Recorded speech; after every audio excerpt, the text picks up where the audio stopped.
আসসালামু আলাইকুম ভিউয়ার্স, ডব্লিউকেএনটিকে আপনাকে জানাই স্বাগতম। ভিউয়ার্স, এই ক্যানভা অ্যাপসের নেক্সট টিউটোরিয়াল এটা। আপনি যদি ফার্স্ট টিউটোরিয়ালটি স্কিপ করে যান তাহলে কিন্তু এই ক্যানভা অ্যাপসের যে কোর্সটি আমি ওপেন করেছি সেই কোর্সটির কিছুই আপনি বুঝতে পারবেন না। সো আপনি আগে সেই ভিডিওটি দেখে আসবেন। সেই ভিডিওটির লিঙ্ক এই ভিডিও ডিসক্রিপশন বক্সে দেওয়া আছে, আপনি সেটা দেখে দেন এটা কন্টিনিউ করবেন। ওকে, আমি এর আগের ভিডিওতে যে বিষয়টি দেখিয়ে দিতে চাচ্ছিলাম সেটি হলো কিভাবে একটি ভালো মানের একটি প্রফেশনাল মানের একটি ফেসবুক পোস্ট কিভাবে ক্রিয়েট করা যায় সেই বিষয়টি আমি দেখিয়ে দিতে চাচ্ছিলাম। তো এখান থেকে আপনি যদি একদম ভালো মানের একটি ফেসবুক পোস্ট ক্রিয়েট করতে চান তাহলে এখানে সার্চ বারে এসে দেন আপনি সিম্পলভাবে লিখবেন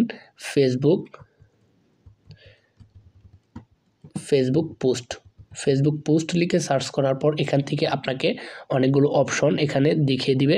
আপনি জাস্ট এই যে 4 নাম্বার যে অপশনটা রয়েছে সেই অপশনটার উপরে ক্লিক করে দিবেন। ক্লিক করে দেওয়ার পর এখানে দেখবেন অনেকগুলো টেমপ্লেট আপনাকে সাজেস্ট করবে। আপনি জাস্ট একটি টেমপ্লেট চুজ করে সেই টেমপ্লেটটার উপর আপনার লেখাগুলো বসিয়ে দিবেন, তাহলে কিন্তু খুব সহজেই আপনার প্রফেশনাল মানের একটি পোস্ট ক্রিয়েট হয়ে যাবে। আমি একটু স্ক্রল করে নিচে দেখি যে টেমপ্লেটটা আমার চয়েস হয় সেই টেমপ্লেট পছন্দ অনুযায়ী সেই টেমপ্লেটটা নিয়ে কাস্টমাইজ করব। ওকে, আপনি এখান থেকে আপনার পছন্দ মতো একটি টেমপ্লেট সিলেক্ট করে নেবেন। আমি যেহেতু এই ফেসবুক পোস্টের জন্য একটি ফেসবুক পোস্ট ক্রিয়েট করতে চাচ্ছি, তো সেই অনুযায়ী একটি টেমপ্লেট আমি সিলেক্ট করে নিই। মনে করেন আমার এই টেমপ্লেটটি ভালো লাগছে, আমি এই টেমপ্লেটটার উপরে ক্লিক করে দিলাম। টেমপ্লেটটার উপরে ক্লিক করে দেওয়ার পর ভিউয়ার্স, এখান থেকে আপনাকে এই টেমপ্লেটের সাজেস্টে আরও যে টেমপ্লেট রয়েছে সেই টেমপ্লেটগুলো কিন্তু আপনার সামনে এভাবে শো করবে। দেন আপনি এখান থেকে আরও অনেকগুলো টেমপ্লেট রয়েছে, সেই টেমপ্লেটগুলো এখান থেকে আপনি সিলেক্ট করে সেগুলোকেও কাস্টমাইজ করতে পারবেন। ওকে, আমরা আর টেমপ্লেট দেখতে চাই না, আমরা এই টেমপ্লেটটাকেই কাস্টমাইজ করব। ওকে, তো কাস্টমাইজ করার জন্য এখান থেকে যে কাস্টম দিস টেমপ্লেট এটার উপরে ক্লিক করবেন। একদম ডান দিকে দেখতে পাচ্ছেন কাস্টম দিস টেমপ্লেট, এটার উপরে ক্লিক করবেন।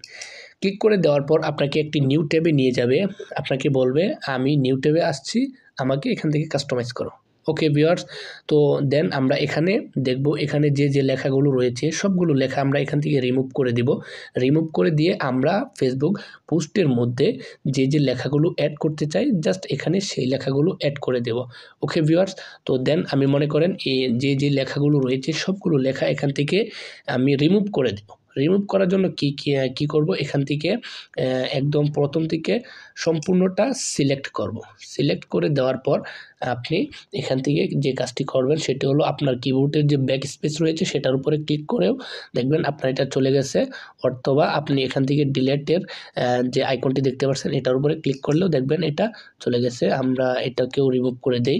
ওকে, দেন আপনি এখন আপনার ফেসবুক পোস্টের মধ্যে যে লেখাগুলো অ্যাড করতে চাচ্ছেন সেই লেখাগুলো অ্যাড করে দিবেন, তাহলে আপনার প্রফেশনাল মানের একদম সুন্দর একটি পোস্ট কিন্তু ক্রিয়েট হয়ে যাবে। ওকে, এখন আমরা কিভাবে এখানে লেখাটা অ্যাড করব এবং সেই লেখাকে কাস্টমাইজ করব সেই বিষয়টা এখন দেখি।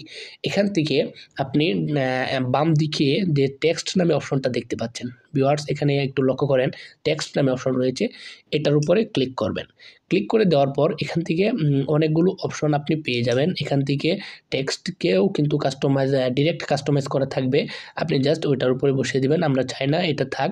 এখান থেকে অ্যাড হেডিং যে অপশন রয়েছে এটার উপরে ক্লিক করে দিলাম। এখানে দেখতে পাচ্ছেন এখানে আমাদের সেটা কিন্তু চলে আসছে এই টেমপ্লেটের উপর। আমরা আমাদের ফেসবুক পোস্টের মধ্যে এটা রাখতে চাই না, আমরা নতুন একটি লেখা এখান থেকে অ্যাড করে নিই। আমরা লিখি মনে করেন Allah is watching me, Allah is watching me.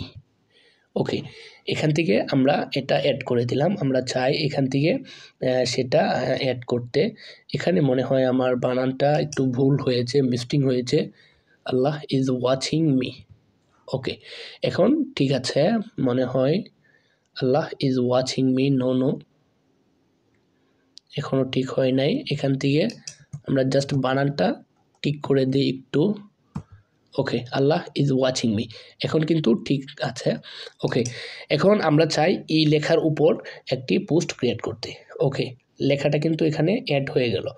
এখন এই যে লেখা, এই লেখাটা কিন্তু আপনার থাকলে হবে না। আপনি চাচ্ছেন এই লেখার অন্য একটি কালার দিতে, এই লেখার অন্য একটি ফন্ট দিতে, এই লেখাটাকে কিভাবে আপনি একদম প্রফেশনাল মানের করবেন, সেই বিষয়টি এখন দেখিয়ে দিচ্ছি।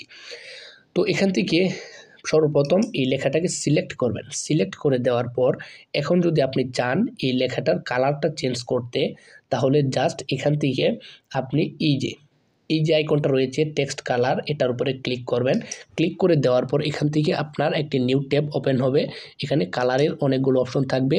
আপনি জাস্ট এখান থেকে যে কোনো একটি কালার সিলেক্ট করবেন, দেখবেন এখানে অটোমেটিকলি সেটা শো করছে। আমি এখান থেকে একটা সিলেক্ট করে দিলাম, অটোমেটিকলি শো করছে। আপনার যদি এখান থেকে কালারগুলো চয়েস না হয়, তাহলে এখান থেকে আপনি কিন্তু কাস্টমাইজ করে নিতে পারবেন।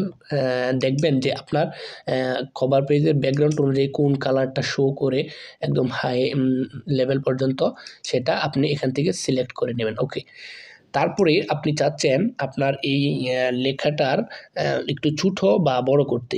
এখান থেকে কিন্তু এই যে দেখতে পাচ্ছেন, এখান থেকে কিন্তু আপনার ছোট এখানে দিলে প্লাস আইকনে ক্লিক করলে আপনার এটা বড় হবে, এবং মাইনাস আইকনে ক্লিক করলে এটা কিন্তু ছোট হবে।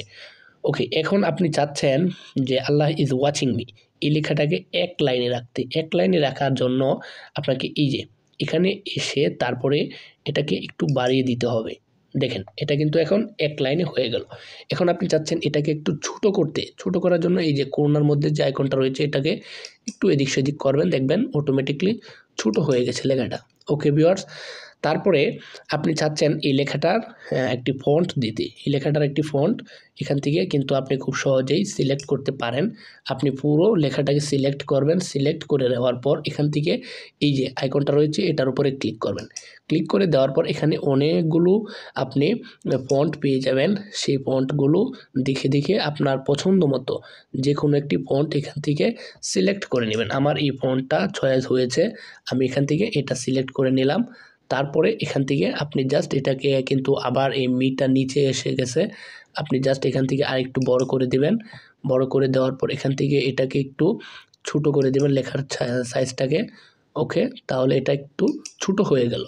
ভিউয়ার্স, আপনারা দেখতে পাচ্ছেন খুব সহজেই কিন্তু কাস্টমাইজ করা যায়। আপনার পুরো টেমপ্লেটটা এখানে দেওয়া থাকবে। আপনি জাস্ট এখানে আপনার লেখাগুলো অ্যাড করবেন। লেখাগুলো অ্যাড করে আপনার নিজের মতো করে এখান থেকে কাস্টমাইজ করতে পারবেন।